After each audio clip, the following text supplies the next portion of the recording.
If you're an in-home contractor, why are free bids not sustainable for the long run, and why does this matter? This is a fantastic question. I'm Scott Summerville, coming to you live for HVAC Technician Sales Secrets on a perfect day to talk about sales and business, and a fantastic day to talk to you about why free bids are not sustainable for the long run. So, there is a lot to this. I have about nine different points, like 9 different things that you need to know about.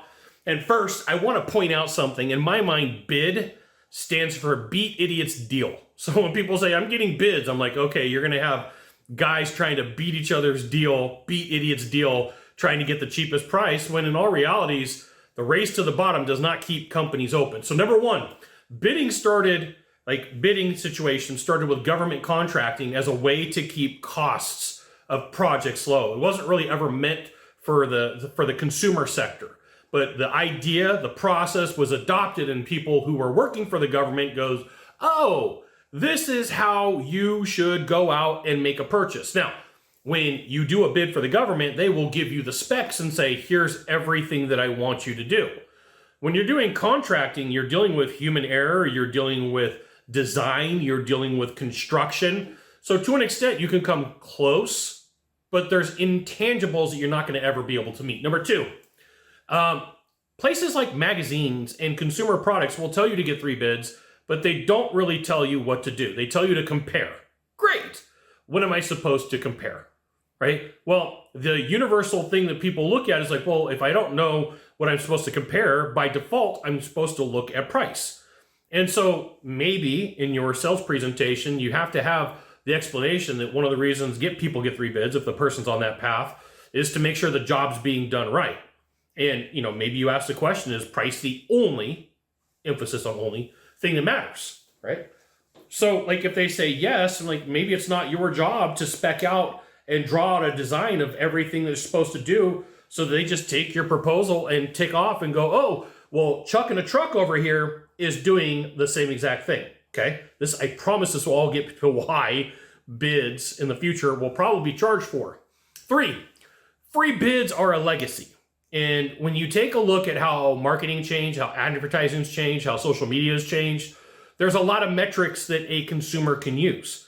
There's a lot of metrics that a homeowner can go to instead of just having an old school phone book where they open up and they're like AAA heating and air, AAA plumbing, AAA roofing, right? There's other things that people can look at.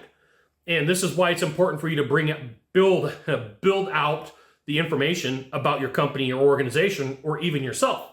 Before we continue, you should go to HVACTechSecrets.com and join my email publication. I'll give you the goods, not in the Facebook group, not in the YouTube channel.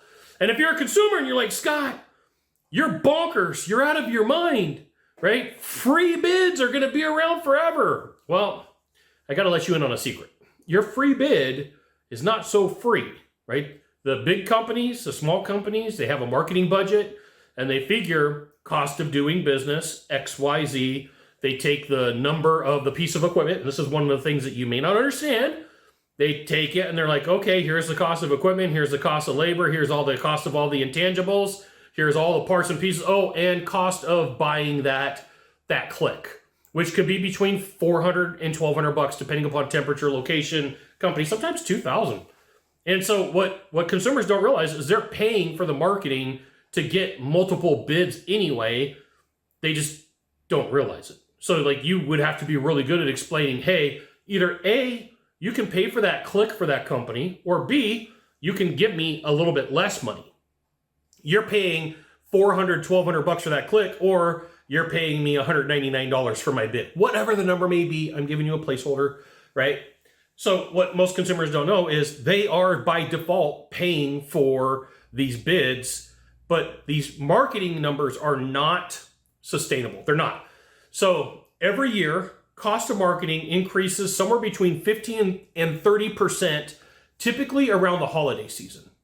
Okay. Now, I can't give you an exact number because you're like, Scott, on Wednesday on a full moon. No, it doesn't work that way. 15 to 30%. And if there is an election, elections drive up the price of marketing like you wouldn't believe. Like it's insane. Yes, under some circumstances, the price of marketing goes down, but historically, the trend has always gone up, right? Think about this. If I go to an attorney if I go to a doctor, all these places charge up front, right? You're a professional. So if you have been in an in-home service, plumbing, roofing, heating and air for 10 years, you literally have the equivalent of a doctorate. You're not treated that way. You're not told that because, well, you're a blue-collar worker, and in the person's mind, you could be. There's a lot of people who treat you good. There's a few that treat you like bad, treat you like scum, right? But realize, hey, look, I'm a professional. You're going to treat me and treat my time. Like, how many times have you ran a call and the person no-showed on you? How many times have you ran a call and they decided it's more important to cook spaghetti? How many times have you ran a call where the neighbor comes over and they start chatting over the fence instead of paying attention to your process? Well, if somebody had to pay up front, they would value your time. Those who pay attention. It's the truth. Those who pay attention. Okay?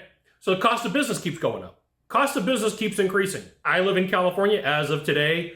Man, go through the drive-thru. A burger, fries, and a drink's going to cost you right at 18 to 20 bucks. Right? You're going to pay roughly minimum wage for lunch at the drive-up window. This is a good metric for you to know. Whatever your minimum wage is, roughly, is what you're going to pay in a drive-up window for a large combo. That's kind of how it's staggered. That's kind of how, it's not an exact science. Simmer down. Don't wait, Scott. It's like a little bit off. It's not exact. It's close. Cost of business keeps going up. Cost of inputs keep going up. Cost of materials keep going up. And so it's like, okay, well, where do we take this money from? Like, we only have so much budget. There's only so much that we can work with. It's not unlimited money. Not unlimited money, dude. So time value of services. I promise you, at some point, it's going to happen.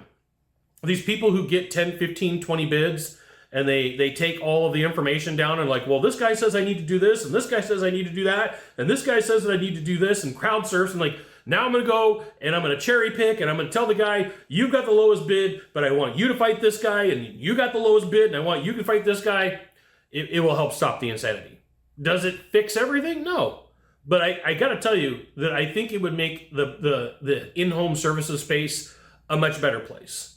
I think that as overall, the industry would be treated better as long, I'm going to throw a caveat in here, as long as the industry delivers, whatever industry you're in. It may be roofing, it may be heating and air, it may be plumbing. And let's address the elephant in the room, right? Consumers are hooked on crack to giving away stuff for free. And so there will always be a chuck in a truck. There will always be a company that gives away a free proposal. You will just have to get good and say, that money is already being charged to you. You just don't know it, right? You have to get really good at explaining why you charge for services up front. Technicians in heating and air have to explain a $79 dispatch fee, a $99 dispatch fee, a $179 dispatch fee, a $249 dispatch fee. I don't know why it's any different for a proposal. I don't know why it's not anything for the same. I mean, companies can say, hey, go with us and I'll credit it to you, right? But be aware, the days of giving free proposals are numbered. They are. There's going to be a point where the industry just goes, we can't sustain this. It's shenanigans, and we've got to pass it on the way it's supposed to be done and moved up front versus tacked on in the back end. You got one of three things to do from here. Just one of three. Find the subscribe button, click on it, and every time I send out a video, you'll get an update. 2, hit follow. 3, you know what you got to do. Share this video with a friend. As a bonus, you're like, Scott, how do I prepare for this in the future? I got you. You build out your reviews. You build out the conversations with clients. You build out your social media. You make sure that everything's top notch. You make sure you deliver what you promise. You go back to your jobs. You have conversations. And when somebody's upset, you do what you can to fix it. And sometimes, occasionally, there's a person that's broken, and no matter what you do, you're not going to fix them. You do what you can, slap a Band-Aid on it, and move forward. You got one of three things to do from here. Just one of three. Find the subscribe button, click on it, and every time I send out a video, you'll get an update. 2, hit follow. 3, you know what you got to do. Share this video with a friend. We'll see you soon.